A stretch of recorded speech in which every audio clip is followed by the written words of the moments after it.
10 de enero de 1876, Porfirio Díaz proclama el Plan de Tuxtepec contra el presidente Sebastián Lerdo Tejada. 16 de noviembre de 1876, Batalla de Tecuac. 21 de noviembre de 1876, Lerdo de Tejada deja el poder. 28 de noviembre de 1876, Porfirio Díaz asciende al poder, inicio del porfiriato.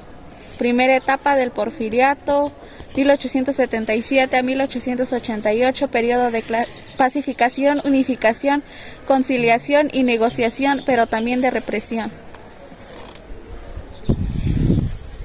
1878, Estados Unidos reconoce el gobierno de Díaz. 1878, México abre sus puertas a la inversión extranjera, principalmente estadounidense.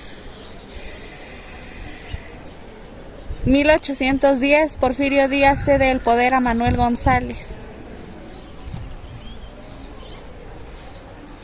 1884, Gran Bretaña, la última gran nación europea en reconocer el gobierno de Díaz. Segunda etapa del porfiriato, 1888 a 1908, periodo caracterizado por el centralismo y el autoritarismo. 1889, se aprueba la Ley de Instituciones de Crédito. 1890, se eliminan las restricciones legales a la reelección indefinida. 1891, se crea la Secretaría de Estado de Comunicaciones y Obras Públicas. 1891, se establece la educación obligatoria, gratuita y laica. 1894, México registra un superávit. 1897, inaugura la Escuela Naval Militar para la representación de oficiales de Marina de Guerra. 1900, empiezan a organizarse movimientos opositores a Porfirio Díaz, especialmente los liberales. 1900, fundación del periódico Generación, crítico contra el régimen de Díaz. 1910, reforma monetaria de 1905, se adopta el patrón oro por la inestabilidad del precio de plata. 1906, huelga de Cananea, huelga laboral en la mina de cobre de Cananea, Sonora, México. 1906, surge el Partido Liberal Mexicano, PLM, bajo la lema Reforma Liberal y Justicia. 1906, rebelión de Acayucán, levantamiento armado de la población contra el régimen de Porfirio Díaz en Acayucán, Veracruz. 1907, huelga de Río Blanco, huelga laboral en mayor fábrica de hilados y tejido de Río Blanco en Veracruz. 1909, 22 de mayo, Francisco I. Madero funda el partido antireeleccionista.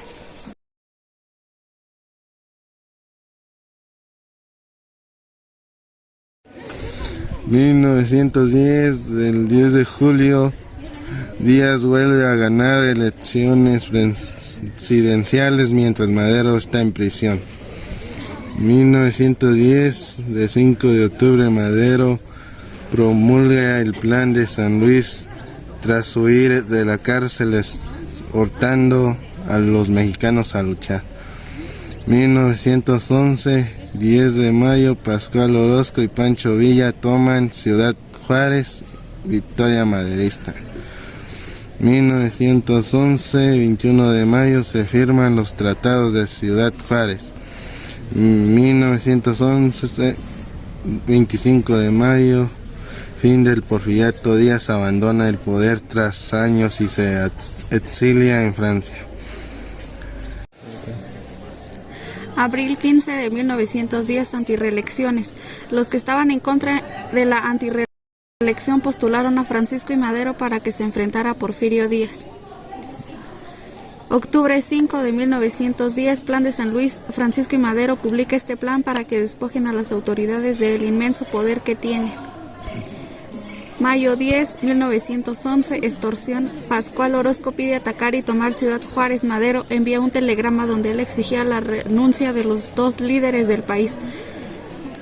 Mayo 21, 1911, termina el porfiriato celebrando los tratados de Ciudad Juárez, donde Porfirio Díaz y Ramón de Corral aceptan la renuncia del poder, dando fin así al porfiriato.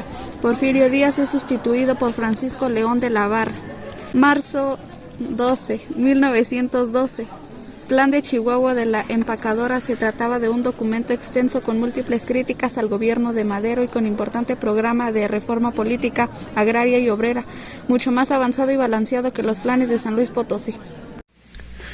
Febrero 22, 1913. Traición. Huerta traiciona a Madero. Victoriano Huerta, tras traicionar a Madero y Pino Suárez, dio un golpe de estado y obtuvo el poder por poco más de un año hasta su renuncia el 15 de julio de 1914. Marzo 26 de 1913, el gobierno de Huerta. Venustiano Carranza proclamó el Plan de Guadalupe, que pretendía eliminar cualquier pretensión de legitimidad que el pueblo victoriano Huerta pudo haber tenido y anunciaba la convocatoria a las elecciones una vez que la paz se había restablecido. Abril 22 de 1913, intervención de los Estados Unidos. Woodrow Wilson realizó una campaña diplomática para que la administración mexicana no fuera reconocida por otros gobiernos, protestando para eso. Un supuesto ultraje a la bandera norteamericana, así ordenando a que la infantería norteamericana invadiera el puerto de Veracruz. Abril 22 de 1913. Descensos. Matan a Francisco I. Madero y a José María Pino Suárez. Corrieron con la misma suerte Belisario Domínguez Palencia, el cual era el senador de Chiapas. Agosto 1 de 1914. La división revolucionaria. Los gobiernos de Argentina, Brasil y Chile asistieron a la conferencia de Niagara Falls, en ello donde los norteamericanos se convierten en voceros de los carrancistas. Señalaron indispensablemente que Huerta dejaría el poder. Julio 2 de 1915. La muerte de Porfirio Díaz. Porfirio Díaz se encontraba dejando la capital por el puerto de Veracruz. Él viaja en navío alemán con destino hacia París, donde ahí muere.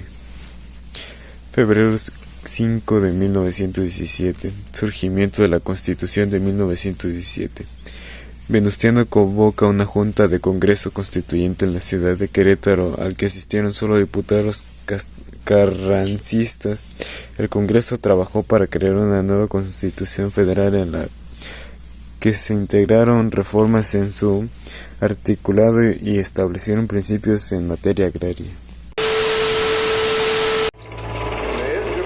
Entrevista Díaz Krillman. Recibí este gobierno de manos de un ejército victorioso, en un momento en que el país estaba dividido y el pueblo impreparado para ejercer los supremos principios del gobierno democrático. Éramos duros, algunas veces hasta la crueldad. Pero todo esto era necesario para la vida y el progreso de la nación. Si hubo crueldad, los resultados la han justificado con creces. Fue mejor derramar un poco de sangre para que mucha sangre se salvara. La que se derramó era sangre mala, la que se salvó, buena.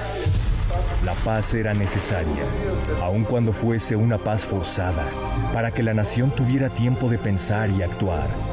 He esperado pacientemente porque llegue el día en que el pueblo de la República Mexicana esté preparado para escoger y cambiar sus gobernantes en cada elección, sin peligro de revoluciones armadas. Creo que finalmente ese día ha llegado. Doy la bienvenida a cualquier partido oposicionista en la República Mexicana. Si aparece, lo consideraré como una bendición, no como un mal. Y me olvidaré de mí mismo en la victoriosa inauguración de un gobierno completamente democrático en mi país. No tengo deseos de continuar en la presidencia, si ya esta nación está lista para una vida de libertad definitiva. No importa lo que al respecto digan mis amigos y partidarios. Me retiraré cuando termine el presente periodo y no volveré a gobernar otra vez. Para entonces tendré ya 80 años.